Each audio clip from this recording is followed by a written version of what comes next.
Hello everyone, today we're going to write a program where you enter a name and then the output is going to be hello, that name. So we're going to use a new function. It's called input. So when you run it, we'll just ask you to input something.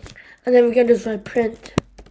And then quotation marks, hello, and then space, plus S, plus some emojis, maybe a smiley face and a burger.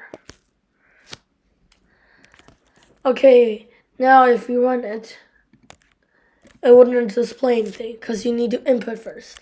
So I'll use my name, Bill. I'll write hello, Bill. Now, we want these emojis on the next line. So what we can do is just write \n, and then we can just run it again to see what happens. Enter my name, and the emoji will be on the next line. This just means return, so just put whatever's after in the next line.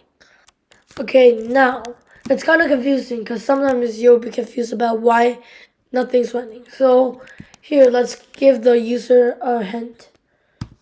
Input name.